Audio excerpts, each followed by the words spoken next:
You can join us live for our next BookFunnel webinar. Check out the link in the description for more details. We hope to see you there. We'll go through our presentation. We'll have plenty of time for Q&A. I want to be able to field a lot of your questions that you might have about this topic. This is something that maybe you have or have not considered, or you've had the idea about, like hosting an author book club. You might be thinking about it in a different way than I am. It's totally fine, by the way. So we'll talk about some of that as well. So to kind of give you a preview, we're gonna talk about, like, why should you host a book club in the first place? Like, I want to preface this by saying I come up with a lot of ideas here in these webinars. We talk about lots of different things that you can do. I am never suggesting that you have to do all the things. I would never say that you have to do all the things, or this is Jack's 100 different ideas for marketing your book or marketing yourself as an author, that you would have to do all of those. This is just another thing, and maybe this jives with you really well. You're like, you know what? I really like the feel of this, or that makes sense to me. I can really see myself connecting with my readers in that way. And so it becomes an option for you. And maybe it's something you try and it works, or maybe it's something you try and you got to go back to the drawing board, or you find something else works better for you. That's totally fine. So I just want to preface all of this by saying, when I'm talking about this, I'm showing you how to do it. I am not making a judgment call on whether or not you should do it. That is with any advice I give you in terms of growing your audience, anything like that. There are some obviously like low-hanging fruit things that I would say every author should do. This is something that will be a good fit for some authors, maybe for some authors, not as good a fit. And that's totally fine. Now, we're also going to talk about how book clubs are a funnel, how you can use them as a funnel. Makes sense. Book clubs, book funnel, book clubs is funnels, right? We're going to talk about live versus passive author book clubs. Like live book passive. What are we talking about here? Well, I'll explain it all. We'll talk about some of members only, making your book clubs exclusive for those participating, how you would go about setting one of these up, and then some engagement tips, and then a master list. The last page of this is going to be a long list of ideas for things you can do in a book club. As you might be thinking, like, okay, if I'm going to host a book club, like, what am I going to do? Like, what are we actually going to do in the book club? Because it's kind of a group activity, right? And so you might have some questions about that. You might feel a little nervous, like, how would I go about that? So I have a whole huge, like, it's literally a huge page. The text is a little small because I had to fit everything on one page. You can take a screenshot and zoom in. I'll also make sure that these slides are available too, so that you can go over them once the replay is up. So reasons you should host a book club. A book club is going to let you deepen engagement with your existing readers. Book clubs invite readers to interact with you and your stories in a more personal and meaningful way. It allows you to create a loyal reader community. You have regular touch points, shared experiences. It can help turn casual readers into lifelong fans. And we're sparking some word of mouth marketing here too. Engaged readers naturally share book club content and invite friends. It boosts the organic reach of your books because it is a sort of a social setting. And you're going to sell more books organically this way. So readers are invested in your world or your characters. They're more likely to buy your backlist, future releases, and special editions. The key here is engagement and connecting with your readers. You're building a community, but you're getting the chance to connect with your readers. How often do readers get to pick the brain of their favorite author? Not very often. And in fact, it's one advantage that we have as independent authors. There's actually an advantage to being a smaller creator in certain spaces. Actually, this applies in other spaces too, right? So it's not just authors. I'm a YouTube junkie myself. I watch lots of YouTube. I have for different reasons. I have different things I'm interested in, and I happen to find them there on YouTube. But this would apply to other creators as well. Maybe you're on Instagram, or you're really into TikTok. And sometimes you'll find, like, the really big creators that have like millions of followers. You could comment on every video they post, and they'll probably never see it. But you find a YouTuber that has 1,000 subscribers, or somebody on TikTok who's pretty, just getting started out. They have a small group of followers. And you post a comment, they're probably going to see it. They're more likely to reply to you and get that engagement. And as somebody engaging with their content, that makes you feel like you kind of own it. You're part of it. So as an indie author, you can do this. Imagine if, I pick a famous, well-known author. See, here's the problem is I'm probably going to pick an author and say they couldn't do this. They have so many readers and they've probably done it. But take somebody like Brandon Sanderson.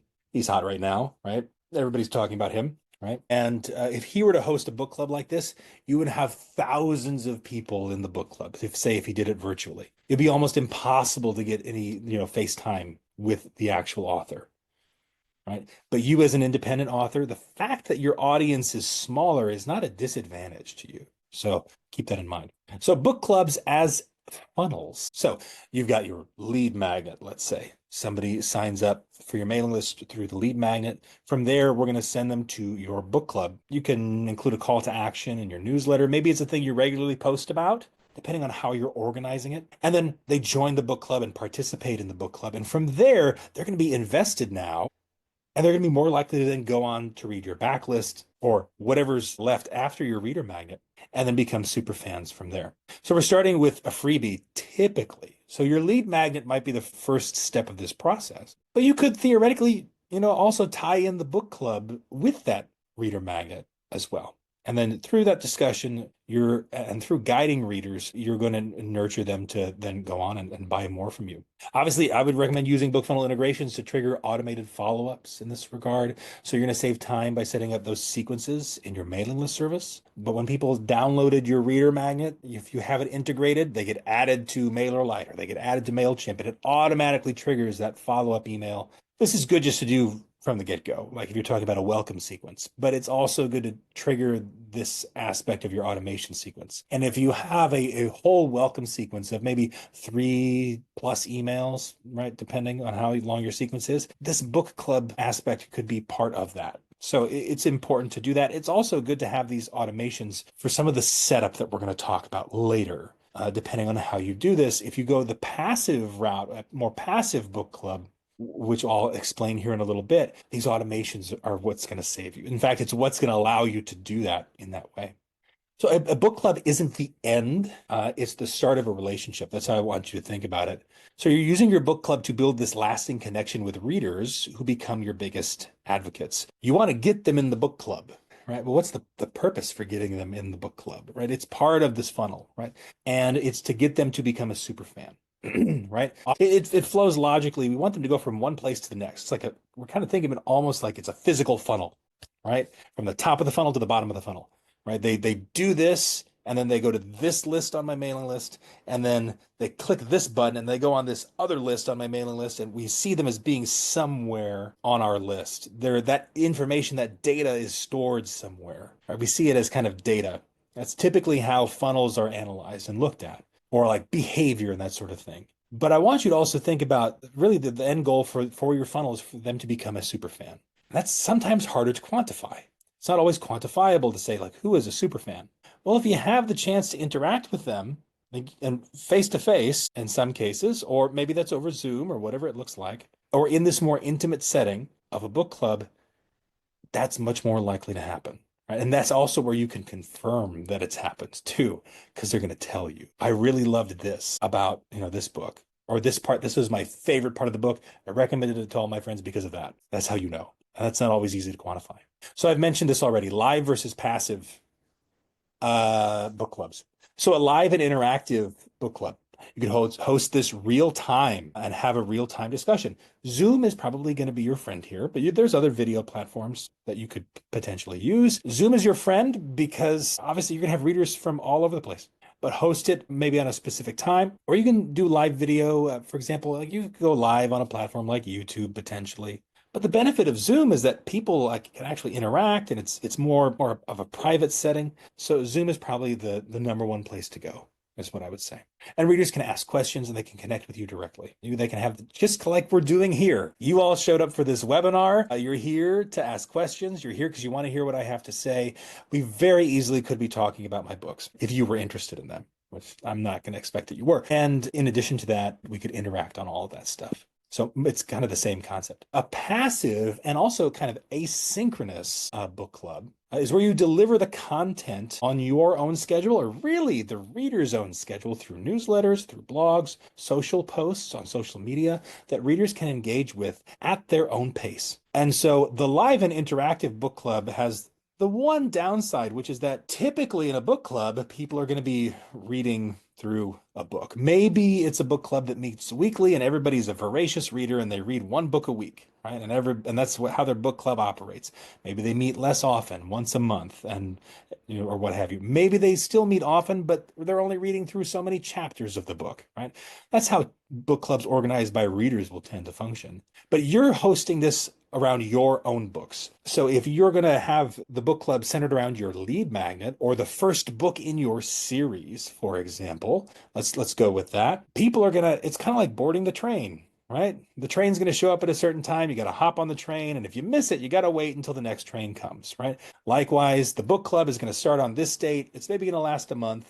Right. And then if you want to get back, you want to join in on the beginning of that book club to go through the book from the beginning, you've got to wait until the next one starts, right? But with a passive and asynchronous style, this content can be delivered in a number of different ways. So the content can be delivered through a newsletter automation sequence that gets sent to them weekly. And there's some interactive content that they get in that newsletter. So they say, yeah, I want to join the online book club. Am I at your own pace book club? And they can engage with that content as they receive it. And usually social media is your friend here because they can go to social media. Maybe they get a link to a specific post for that week, for that specific content, whatever the case may be. And then they can interact with it there and they can see what other readers have already posted. And so it's kind of like they're interacting with other readers, they're interacting with the author.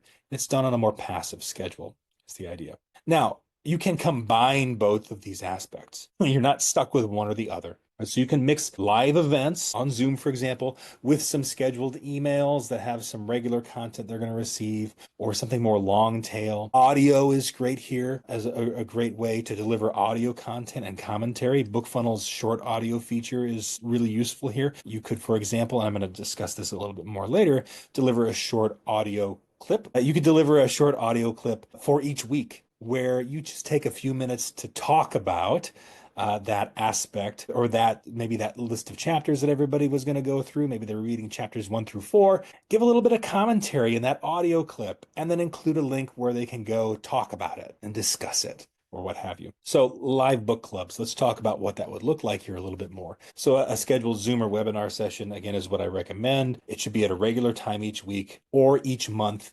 You're going to meet with those readers and dive into the book together. If you're able to do weekly, I would say that's better because you have more contact with people. But monthly, if that's what fits into your schedule, it can still work. You're just going to need to send some really good reminders to people, right? Readers will attend live, they'll ask questions, they'll chat in real time with you and with each other. So this fosters some excitement. There's some social aspect of this. There's some interactive Q&A and a group chat, just like we're doing here on Zoom, right? Other platforms that you might be using or familiar with where you could do the same thing, same rules apply. This is great for new releases or serialized content as well. So you could maybe do this on a regular basis for the first book in your series, but then have a book club for your new release that's coming up and use the book club to build momentum and keep readers eagerly turning the pages as they read along with you. Read through, and this is something that I really want to talk about in a future webinar. I think it's kind of crystallizing for me here for our next BookFunnel Live. Read through is probably the most undervalued stat that authors should be paying attention to. We look at clicks, we look at click-through rates, we look at so many other things before we look at read-through. And for most authors, it's not for everybody, but for most authors, especially if you're writing series, read-through is what actually makes you profitable as an indie author. So you need to know everybody's reading through, right? They read through book 1, how likely are they to grab book 2? They read through book 2, how likely are they to grab book 3? Now, how that relates to book clubs is you get the chance to kind of gauge that in a more direct way. There are lots of ways that you can measure it. You can look at your sales. You can look at your page reads and look at those stats and compare them. You can do all that. And it's a very quantitative way to look at it. But this gives you a qualitative way to look at it, which I think we shouldn't undervalue, right?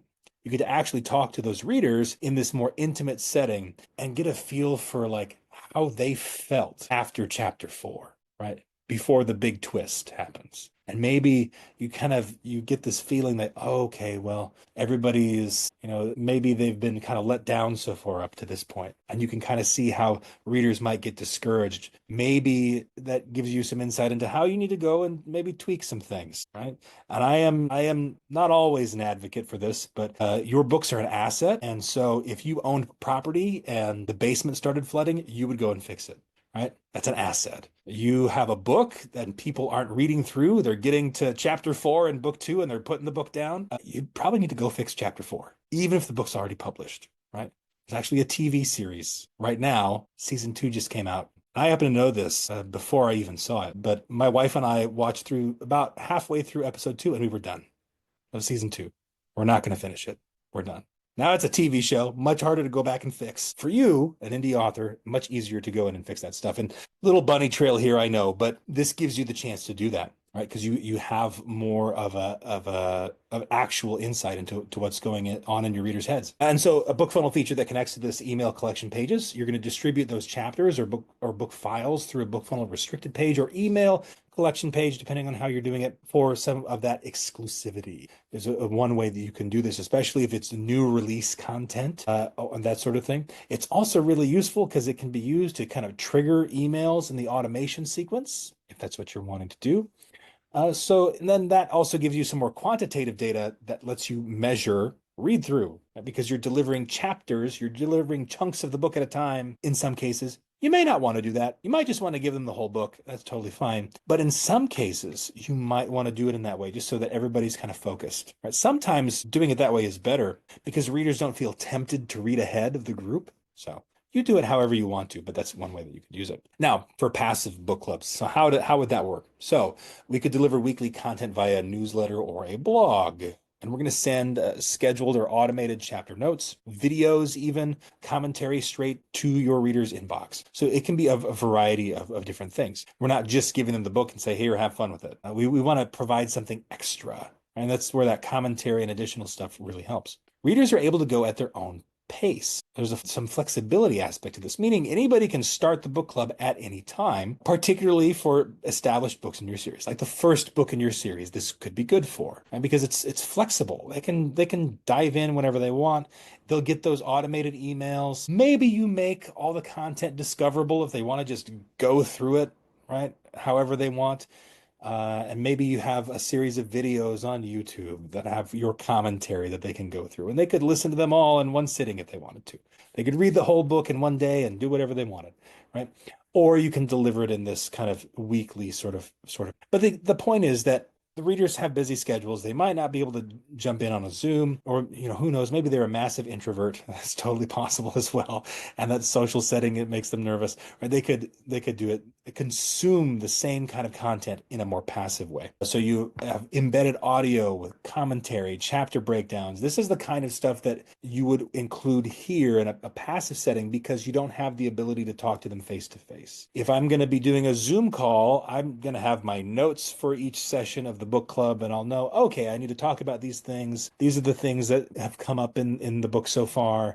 This is what readers are going to be thinking about. I'll talk about those things. But with a passive book club, you don't have the opportunity to do that. You need to have it pre-recorded. Maybe think of it almost like a course for your fiction, right? They're going through a course, right? If you will. There's episodes of that course. And so there's going to be the commentary for each one of those episodes. It's kind of a way for you to think about it. And that can be delivered to them to enhance the reading experience. Having different media helps here too. So there can be audio commentary, there could be video, there could be a chapter breakdown that they could read, all sorts of things that you can deliver them. And keep in mind, different people consume things differently. So maybe some people are auditory, visual, good to have a variety there. And again, here, email integration is really important. Use direct integration with BookFunnel, with your mailing list service to automate this content delivery. So they download maybe the first part of the book on BookFunnel, and that's them joining the book club. That triggers the whole automation.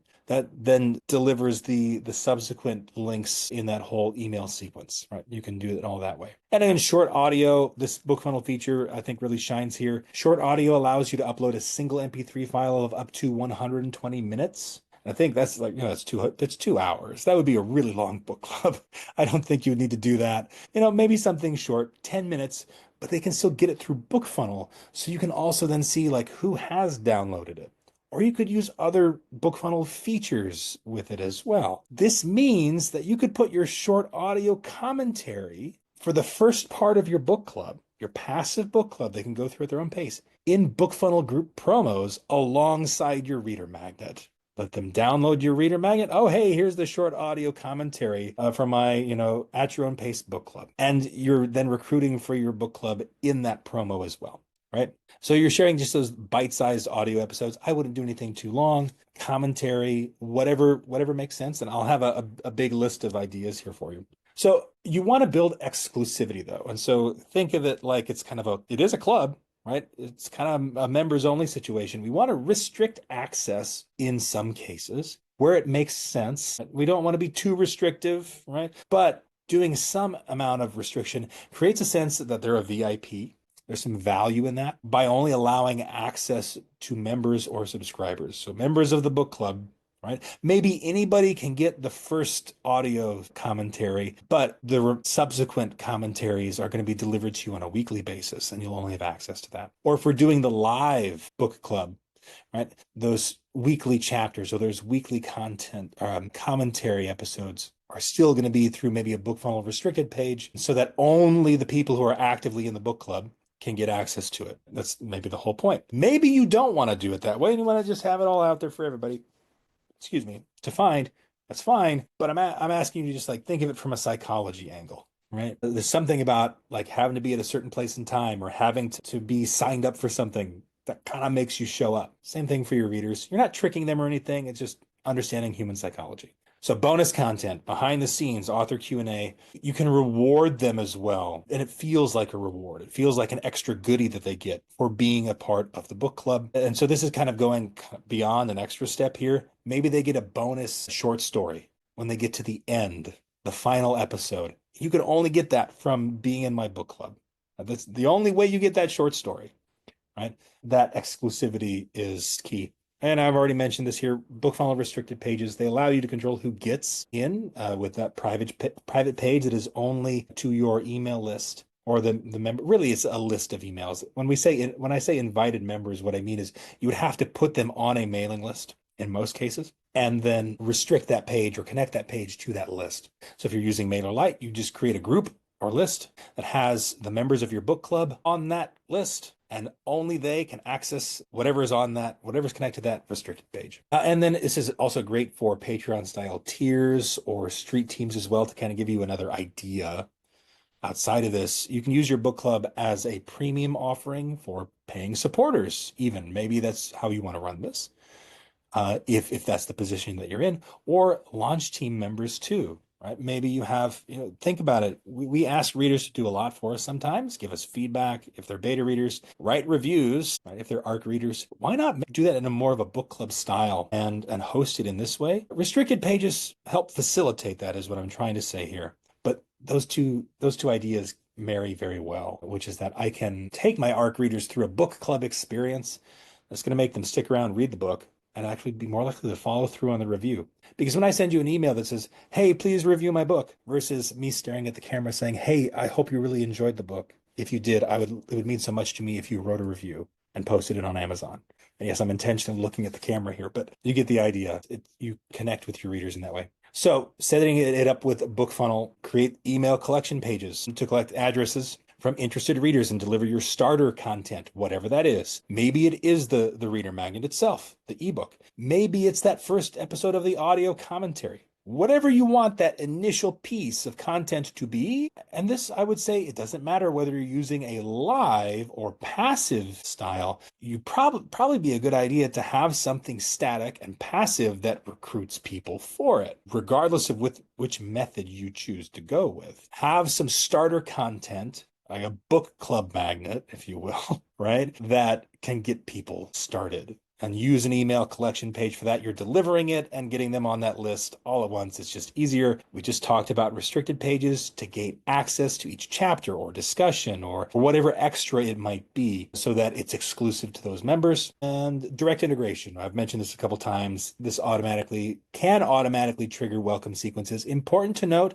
that the direct integration between BookFunnel and your mailing list service is only adding them to the list. You can't set up the automation trigger in BookFunnel. That you do have to do on your mailing list service. But because their email gets added automatically, that triggers right away. If you don't use direct integration, this can still work. You just have to manually download the emails from BookFunnel and add them to your mailing list service. That still works, by the way, for triggering automation sequences. It's just not as convenient. So if you're doing this and you've got a huge sequence and it depends on them getting an email right after they sign up, because that's the best time to do it, in all honesty. If you're sending a welcome email, I highly recommend direct integration with your mailing list. And then delivering bonus content with short audio. I think short audio really shines here, again, regardless of which option you're going with. So you can use BookFunnel to send commentary, author notes, and other downloadable goodies, but the short audio is just it's so useful for this sort of thing, and it's underutilized. It's also so easy for you to record this kind of audio. You don't need to have a studio set up. You could record it on your phone, right? You could do it really, and that's almost adds to the kind of comfortable, familiar feel that you're probably going for in a book club setting. So some engagement tips for you here before we wrap up and get to the Q&A.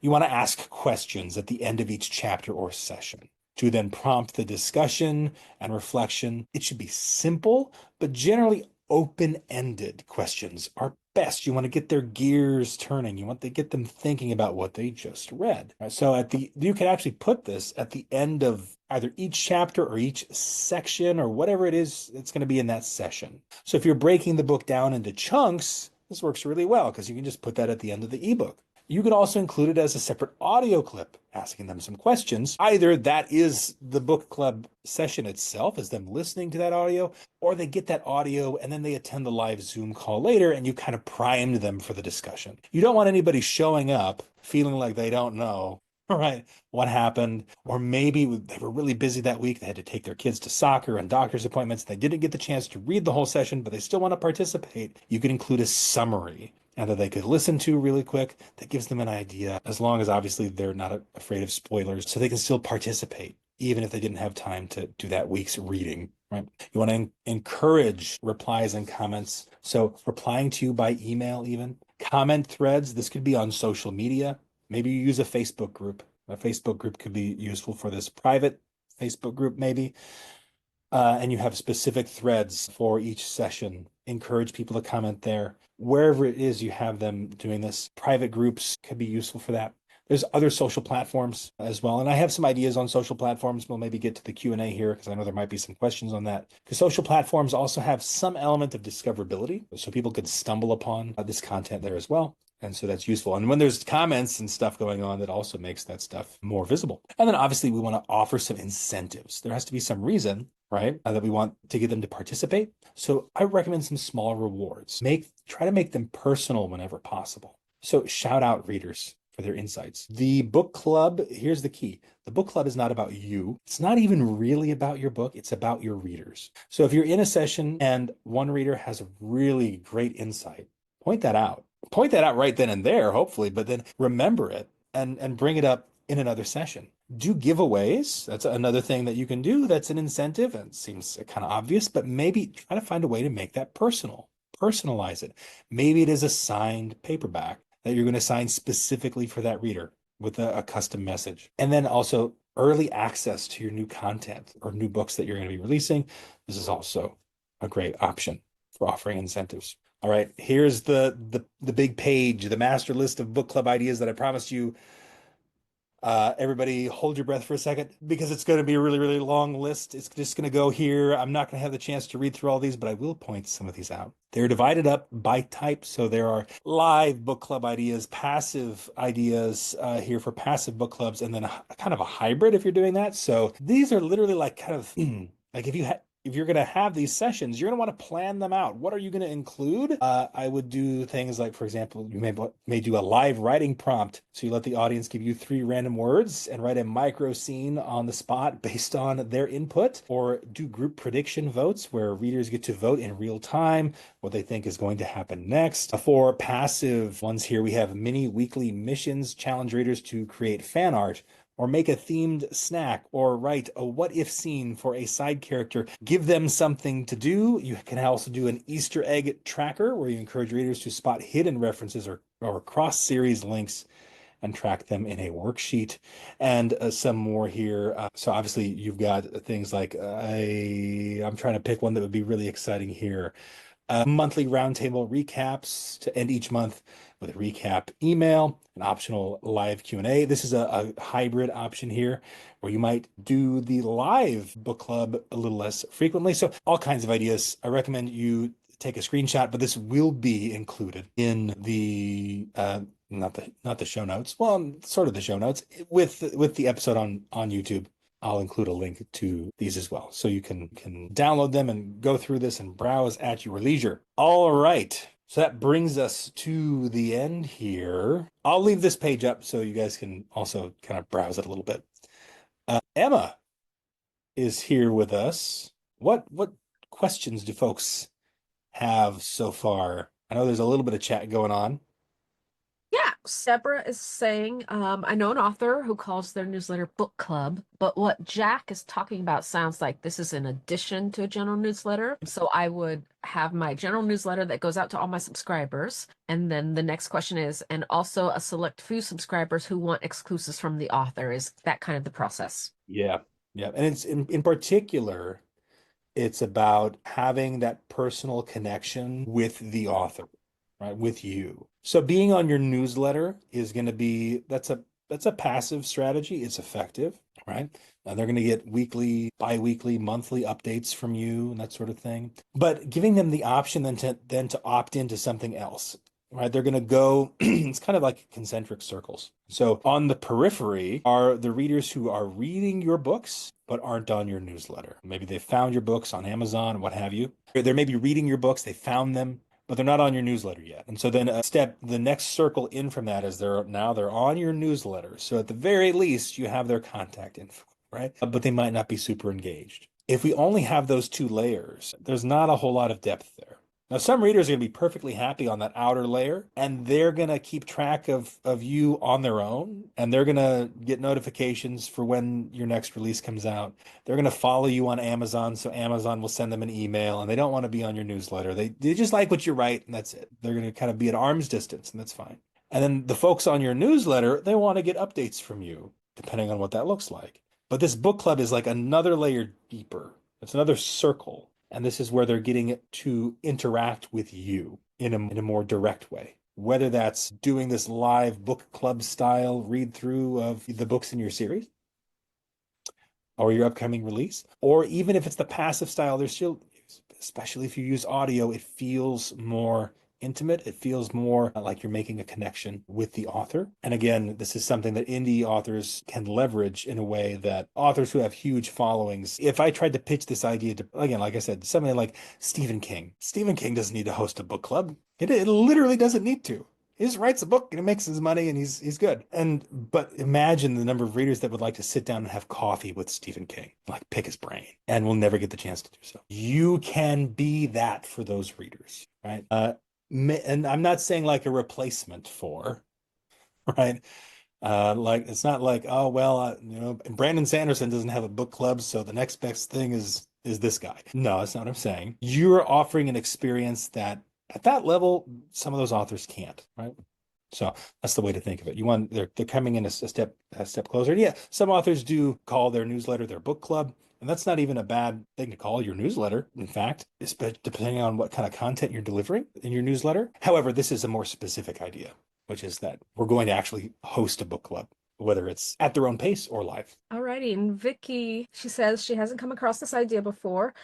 Does anybody have any examples of authors who have successfully run a book group that we're able to share? I know I've seen it, but I cannot remember Yeah. the names because Yeah, it's one of those things. This is, I'm not trying to be like, hey, I'm on the cutting edge of indie author strategy here. I don't see very many authors doing this or doing it in a way that is this is underutilized tech right here.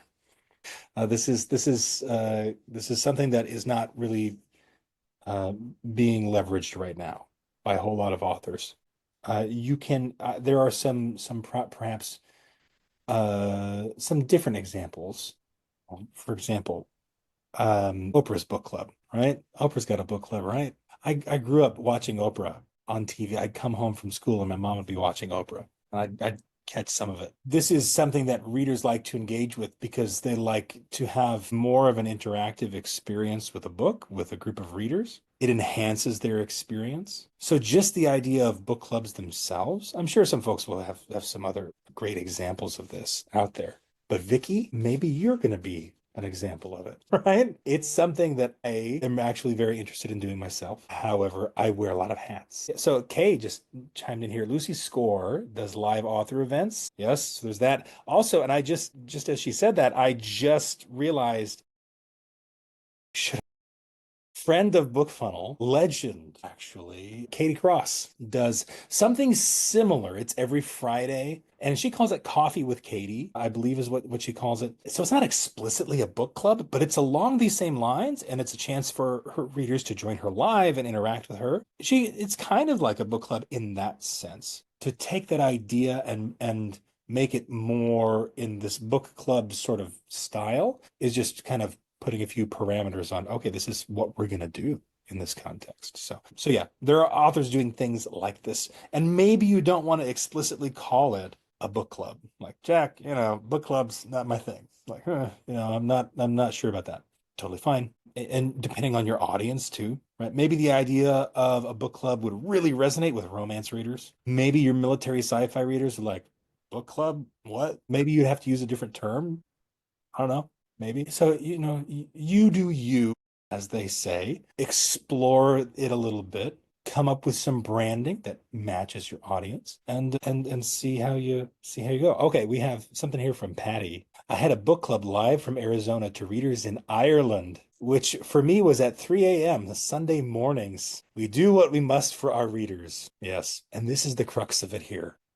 I can't imagine I'm sure those readers in Ireland knew it was 3 a.m. for you. I hope they did, right? The level of appreciation there, I imagine, would mean a lot that you were willing to go to that, literally to be up at 3 a.m. to meet with them and talk about your book. Just think about that.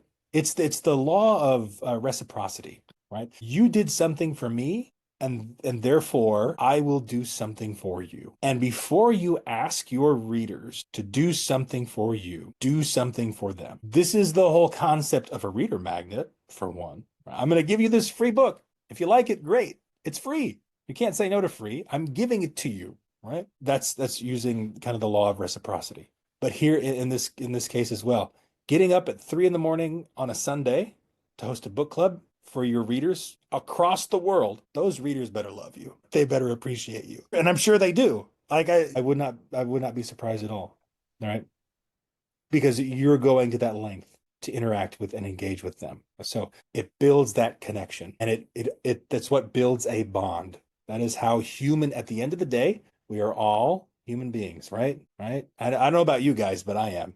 I'm the sci-fi author here, so of course, you know, anything could happen in my brain. Uh, we're all human, and at the end of the day, we want to feel connected. And in this day and age, I don't know if I'm really breaking the fourth wall here a little bit, but in this day and age, people are struggling to find human connection. Now, that's a societal issue that, we have to address in other ways. That's another topic. That's not our main topic today, but it's a reality of the world around us that people are struggling with that, finding connection with other people. And you might not be able to fly to Ireland every week to meet with your book club, right, across the world, but you can hop on a Zoom with them at 3 a.m. That's a great example, Patty. Patty also says, I still have some of them through book 5 in that series. Well, I would imagine so. I would imagine they would be committed to the cause. So excellent. Excellent. All right. Thank you guys for joining us today for for this webinar on hosting your own author book club. Really appreciate you guys. If you have questions or follow-ups or anything like that, feel free. Oh, here, Kay, I'm interested in the discussion of social platforms where you might house your book club. Okay. I saw you, Kay, there as I was starting. Thank you for posting that. So good question, because I did promise that. So obviously platforms where there is video and audio, I think are where you should look first. Text is fine. And there are some platforms that prioritize that a little bit more. Nothing wrong with that. But on Facebook groups, you can post video. In fact, back in the day, I used to be a personal trainer, believe it or not. And I had a class that I hosted and we had a private Facebook group, and each week, the instructors in the class would post videos in that group, and the members of the group, it was just a thing that they were instructed to do, would post update videos in that group. Now, it's a Facebook group, so they didn't have to post video if they didn't want to, but like everybody's got a cell phone these days, they can record video, they can record audio, so it's very easy to do that. Be like, hey, in this group, we're going to reply with video. Like everything is video in this group. Could do it that way. There's some other platforms like there is one platform that is kind of trying to target this audience actually, and I'm going to mention them because I've looked into them myself, which is Swell. It's SWELL, and it is, the best way to describe it is that it is an audio only micro podcasting platform. And so there are some very distinct restrictions on Swell, but it works well. Pardon the rhyme. You can, first of all, you can create prompts on Swell, which works very, very well for this sort of thing. You could create a series of prompts that readers can go through at their own pace, one for each chapter or one for each section or multiple sessions, however you want to break it down. And that prompt asks them a question, and you can include an audio segment with that prompt that they can listen to and then reply to with their own audio. It's audio only, so there's very limited text. Right? It has to be audio, but it's easier for people to reply that way as opposed to video because they don't have to like do their makeup like, I did today and make sure they're, they can be in their pajamas and they can record a quick 5 minutes. 5 minutes is the max that you can record on Swell, no matter what it is, and reply to your prompt. Right? And then you can reply back. It's kind of like you're leaving each other voicemails. That is kind of what it feels like. It's a unique experience. Right now, you would probably have to bring an audience to Swell, is what I've noticed from the little playing around with it that I've done, because there's maybe not a whole lot of discoverability. Most of the discoverability on there is going to be other creators right now, but you could use it to host your book club, and I think it could work well for that. So that is an option that I think you should look into that's kind of on the cutting edge. Otherwise, YouTube videos, and you can make YouTube videos that are unlisted, that are not publicly discoverable, so people can't search and find them, but you can send them the link and they can watch the video. And then otherwise, it's really just a matter of like platforms that you're using to communicate. So Zoom, again, is great. You also have things like Discord. Discord is another, it's originally intended for gaming, right? People playing cooperative games, having a way to communicate and chat with each other over audio and text, but Discord has become ubiquitous and gets used for all sorts of different things and would be applicable in this context as well. There's also some degree of social aspect to Discord because you can allow users to invite people to a Discord, and that Discord could also have like different groups. So people who are going through the book club on book one could be in a group, and then you can add them to the next group, and everything in there is private. And so they have different permissions depending on their status in your Discord. So those are some platform ideas for you. I would say as far as the social platforms go, you're going to have the one downside of a platform like Swell is that it's new. If your adoption is going to be a little trickier to get people to adopt the platform in that context. Facebook is much more ubiquitous. More people have it, right? Most people watch YouTube videos at some point, right? And so those are much more common. People are going to be much quicker to engage with those sorts of things. So that's one other consideration to have. Right? There's also a question of your audience. If your audience is less tech savvy, you want to maybe have them jump through a few less hoops wherever possible. At this point, I think with COVID and everything, I think most people are familiar enough with Zoom. If you went with Zoom and used BookFunnel to deliver the content, you'd be okay. You could do it with just Zoom and BookFunnel. You could even do it with just and your newsletter. I'll say that, but you could make it work any number of ways. But anyway, thanks for the final question there, Kay. We do have to wrap things up here. I know Patty just asked, do they have privacy mode for YouTube videos? I believe there is. Off the top of my head, I don't know for 100% certain. I know you can at least make them unlisted, so you have to have the link in order to watch the video.